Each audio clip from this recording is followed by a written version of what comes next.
俄导弹来袭，波兰战机升空戒备，乌军迎来更多援助，获得德国第4套、美国第2套以及1套组装的爱国者系统和100枚配套导弹。美军售进400枚 AIM-120C8 导弹，强化挪威、丹麦 F-35机队空战能力。华盛顿号重返太平洋，换防里根号第2次进驻日本。美军在关岛每年进行2次拦截导弹测试，为期10年内。精彩资讯即将开始。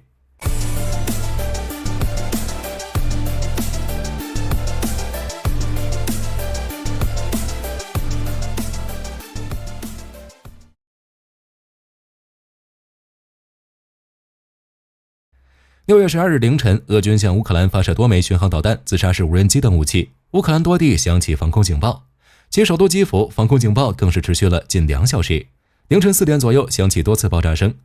据悉，基辅市政府指出，目前初步数据显示，所有来袭的空中目标均被乌军防空力量和其他手段摧毁，目前暂无人员伤亡或建筑破坏。敖德萨市州长基佩尔也表示，敖德萨市在当地时间凌晨5点左右发生爆炸。截至当地时间凌晨4点45分，乌克兰大部分地区已关闭防空警报，其余地区于凌晨5点15分左右关闭警报。值得注意的是，俄军的此次空袭使乌克兰邻国的波兰与盟军战机紧急升空，在波兰东南部上空飞行戒备。据波兰武装部队司令部表示，波兰军方正在监控俄军行动，在俄军使用巡航导弹、自杀式无人机打击乌克兰领土时，波兰有必要启动所有能确保波兰领土安全的措施。波兰之所以如此小心，是因为俄军巡航导弹已经不是第一次越界了。今年3月份，俄军巡航导弹就曾闯入波兰领空，共39秒。如今的波兰为守护领空安全，已经与盟友合作，出动战机监视边境情况，并宣布启动了全面的防空系统与空军系统，以防万一。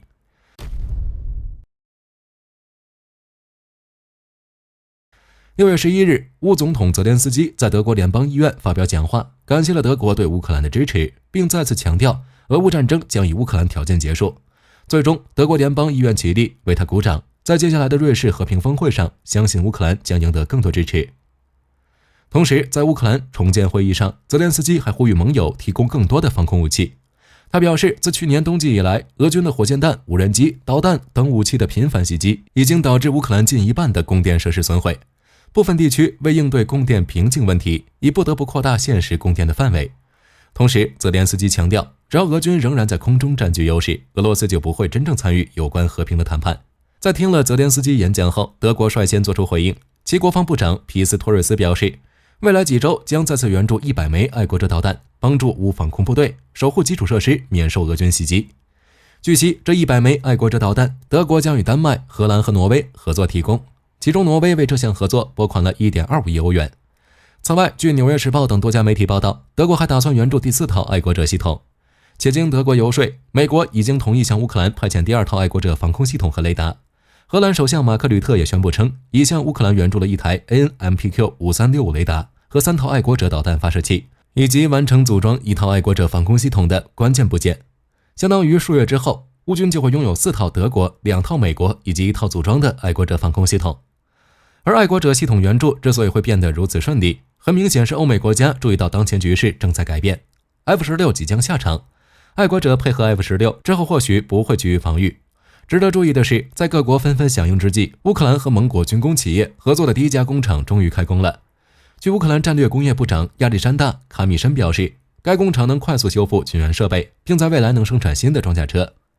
乌克兰盟友在援助的同时，也没有忘记自身实力的提升。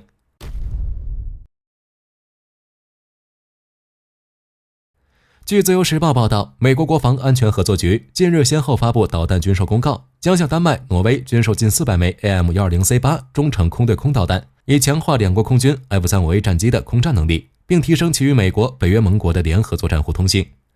目前，该军售已经进入知会国会程序，其中丹麦将购入84枚导弹和3套导引套件，挪威则将购入300枚导弹和20套导引套件，以及导弹后勤、维保零附件和技术支持服务，价值2亿1550万和 19.4 亿美元。DSCA 表示，丹麦原本主要装备于 F-16AB 战机的 AIM-120C7 导弹，因随着机队先后援乌和出售阿根廷，所以本次购买的 AIM-120C8 导弹会优先列装丹麦空军的 F-35A 机队，来增强与美国、北约联合部队的作业互通性。而挪威花费近20亿美元购入的300枚 AIM-120C8 导弹，除了淘换库存中旧型的 AIM-120B 系列导弹外，也将用于该国的 F-35A 机队以及陆军升级后的 NASAMS 防空系统，从而强化对飞行器、巡飞弹以及弹道导弹的拦截能力。值得一提的是，挪威曾向乌克兰援助过这最新版本的 NASAMS-3 防空系统。据悉，这种最新版本的 NASAMS 系统于2019年部署，引入了机动式空运发射器，新增了发射 AIM-9X 响尾蛇和 AIM-120 导弹的能力。不仅与爱国者等远程系统具有互操作性，还能与 F-16 战机系统作战，从而提供分层防御。此外，挪威还推出第一条豹二 A7 坦克的生产线，已经开始生产自己的豹二坦克。去年，挪威在比较 K2 和豹二 A7 NO 的综合性能后，以 19.2 亿美元的价格从德国克劳斯马菲威格曼集团订购了54辆豹二 A7 NO 坦克，并保留增购18辆的选择。之后，挪威计划订购的所有坦克都在德国组装，但现在有了生产线，挪威称17辆在德国组装，其余将在莱旺厄尔的莱德工厂组装。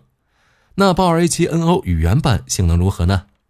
原版的豹二 A7 继承了 A6 型的动力系统和 L55 主炮，但加装了 FLW200 遥控武器站，同时为车长、炮长和驾驶员都配备了增强型液成像仪，提高了该车360度态势感知能力。且考虑到城市战的需求，豹二 A7 在尾部还加装了有步兵电话机，并在车体前方预留了加装推土铲的安装接口。当然，豹二 A7 与前型最明显的区别在于防护能力更进一步，其战斗权重提升到 67.5 吨，这多出的6吨重量几乎全用来加装附加装甲。此外，为满足城市战，豹二 A7 还强化了腹部装甲，以提高抗地雷毁伤能力。同时，这款主战坦克还能根据作战需求装备主动防护系统。而挪威订购的豹二 A7 NO 版本与原本相比，为了适应北极雪地的作战环境，其战斗权重缩减到了 64.3 吨。同时，热成像仪换成了挪威订购的 NTT-SA GL 第3代热成像仪， PERI R17A3 车长周视镜，驾驶 SPE CTUS2 多光谱观察装置等。同时，为弥补防护能力，其炮塔四角装备有主动防御系统，以抵御反坦克导弹和巡飞弹威胁。KMW 公司还特别表示，挪威陆军订购的豹二 A7 NO 坦克将是全新生产的型号，而非翻新，其在防护、舒适性和火力取得了良好的平衡。预计第一批豹二 A7 NO 坦克将在2026年交付挪威陆军，2027年中期时将接受全部54辆新坦克。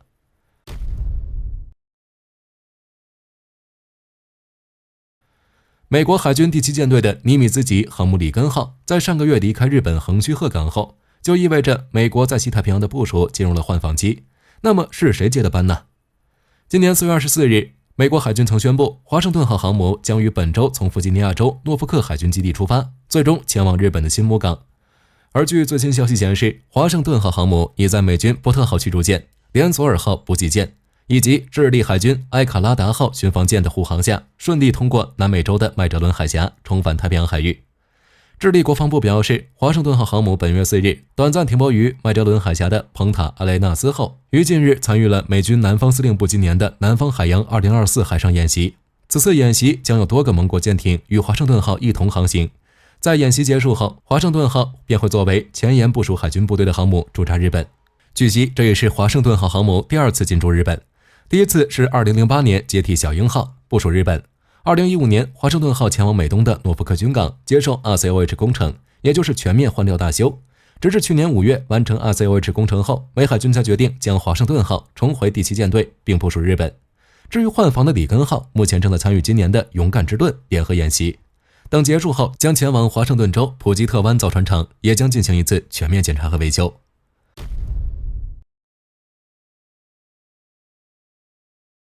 据自由时报报道，在未来10年，美国计划每年都在关岛进行多达2次的导弹防御测试。据悉，该测试计划由美国导弹防御署牵头，测试内容涵盖了各种地面、海上和空中的武器系统，以及感测和通讯系统的整合，旨在提高美军应对高超音速武器的能力，从而保护关岛安全。其中第一次测试将于2025财年第1季度展开，届时首个测试的目标导弹将由 C-17 运输机或类似飞机在关岛以东至少1480公里、超过6000米高度的太平洋上进行空中发射，而拦截导弹则从安德森基地发射。据推算，拦截将在距离关岛超370公里的地方完成，拦截和目标导弹的碎片将落入距离关岛超过163公里的海中。若第一次测试顺利结束，那美军之后还将采用类似方式进行不同导弹拦截系统的测试。包括但不限于爱国者3增程型导弹、萨德防御系统以及针对无人机、火炮的 IFPC 机动防御系统等等。这些测试将提高美军安德森空军基地、关岛海军基地以及正在建设中的布拉兹营地的防御力量，更有效应对新型威胁。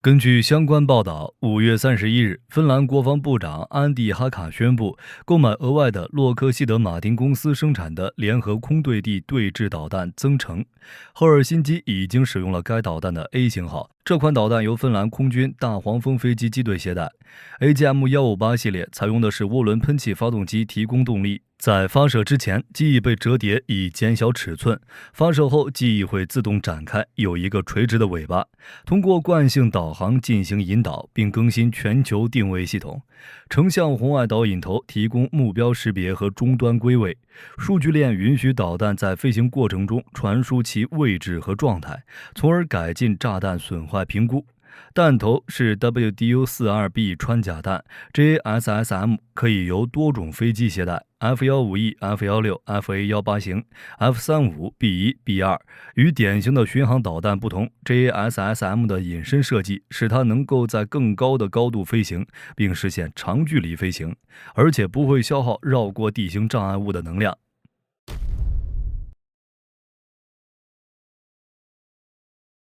根据相关报道，近期空客公司提出僚机无人机概念，并正在向德国空军大力推销这个设计。德国空军也表现出了兴趣，表示将为台风 1K 电子战喷气式飞机提供无人机驾驶伴侣，这将会是未来作战空中计划中不可或缺的一部分。空客公司发布的渲染图中显示了一种隐身的无尾无人机设计，带有改进的剪裁三角翼。总体而言，机翼高度后掠，具有突出的前缘根部延伸，在前方也有一条下巴线。在军用航空中，僚机是另一架飞机的飞行员，负责保护和支持飞行引线，提供更多的战术选择，必要的时候为任务的成功做出贡献。而在空客公司的概念中，僚机无人机也是以同样的方式运行。关于僚机无人机的设计细节，空客公司也在新闻中进行了公布，并在柏林举办的国际航空航天展上展出了全尺寸的模型。空客公司表示，僚机无人机是一种战斗型的无人机，它将由欧洲战斗机当前的飞行员指挥，能够承担对载人飞机构成更大威胁的高风险任务。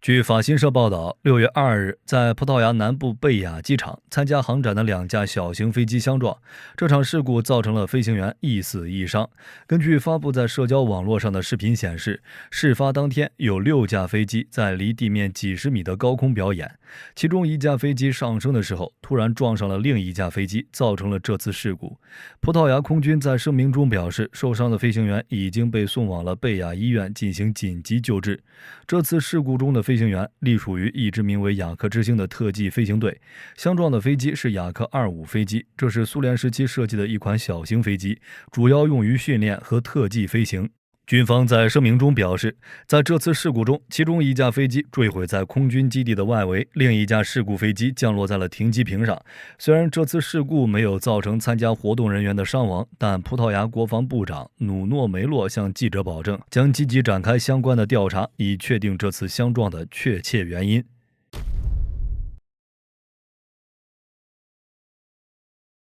根据日本广播电视台发布，6月1日，意大利航母加夫尔号从南部塔兰托港出发，驶向印太地区，计划将在8月的下旬首次停靠日本港。在这种局势不安定的情况下，意大利公然派出航母前往印太，参加6月底的环太平洋军演之余，还会与日本自卫队同时训练。意大利航母进入印太区域，这个行为对印太盟友做出强烈政治讯号，反映出意大利帮助日本缓解周围威胁的意愿。意大利派出航母参与2024环太平洋演习，和澳洲、法国、韩国、加拿大、以色列等国家加强合作。这一举动反映出意大利军方的国际参与程度加深。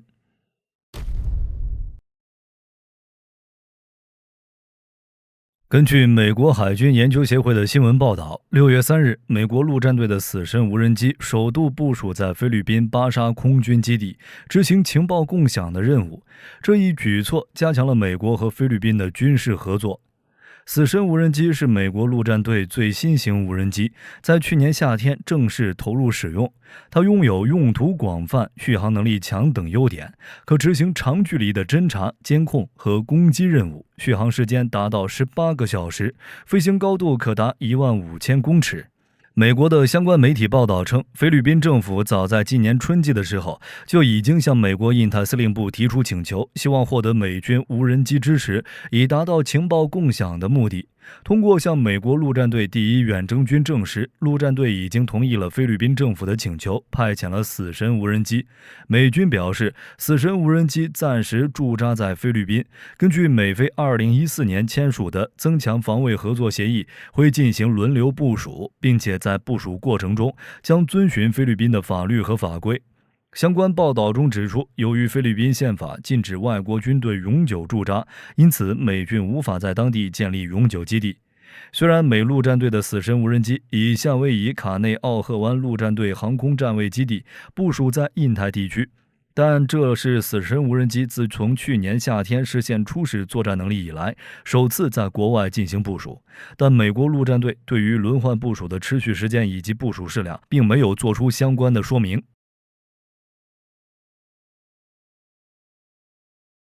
根据俄罗斯卫星社报道，6月1日，北约军委主席罗布鲍尔宣布，北约已经决定针对北约成员的网络攻击，可适用北大西洋公约第5条。公约的第5条明确地指出，就共同防御问题作出规定，针对一个或多个北约成员国的武装袭击，将被视为对所有成员国的打击，因此，所有成员国都有义务支援遭受打击的成员国。鲍尔在宣布中称，这项规定已经在北约内部达成了统一，这是所有成员国共同决定的。原则上，网络攻击可以启动决定是否适用第5条的过程，也就是说，不仅是物理攻击，网络攻击也可以成为讨论是否适用第5条的基础，而作为辩论的结果，可以成为实施后续程序的基础。他还表示，为了将对国家重要数字设施的网络攻击视为战争行为，首先有必要确定攻击是由国家进行的，而不是由哪个未知的个人进行，否则将不清楚与谁作战。好了，本期视频到这里就结束了，大家有什么要补充的，都欢迎在评论区留言。我是火力军，下期再见。